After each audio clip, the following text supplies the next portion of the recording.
A correctional officer who works at the South Dakota State Penitentiary says that he thinks what the Secretary of Corrections describes as a disturbance at the facility yesterday could repeat. Do you think it's going to happen again sometime soon? If the phones stay off and the tablets stay off, yeah. But I think the next time it's going to happen, it's going to be a lot worse. Schlegel says an inmate was refusing to go back to his cell because he was protesting a lack of access to tablets and phones. The inmate was getting cuffed, and that's when, according to Schlegel, the assault happened. And the state pen in Sioux Falls houses nearly 1,400 inmates. A corrections officer tells us the prison is still woefully understaffed.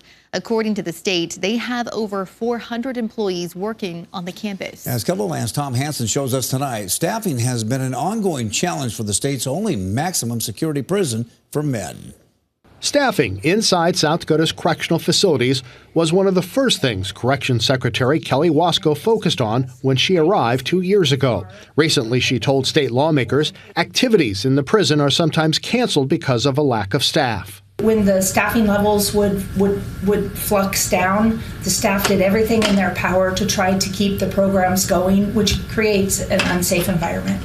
So in working with the staff, just as you identified, there are times when we do have to cancel programs. The state is actively recruiting to fill positions.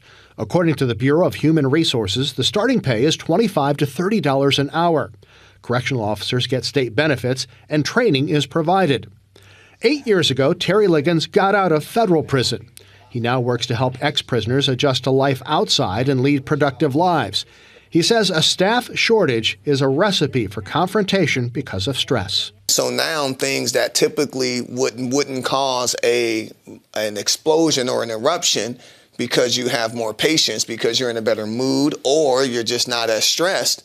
Now, under stress, these incidences are more prone for the type of thing that we saw this week here in South Dakota. Governor Kristi Noem says the state has invested heavily in staffing, training, and equipment for correctional officers. That training is incredibly important in a situation like that, so they can fall back on that and have the kind of experience that they need to handle it. And they did do that very well last night. Noem says a new prison is needed for the safety of both corrections officers and the inmates. Tom Hansen, KELOLAND News. Governor Noem toured the state prison during her first term and today indicated that the current prison, originally built in 1881, is so old and outdated it makes it more difficult to recruit and retain staff and maintain prisoner well-being.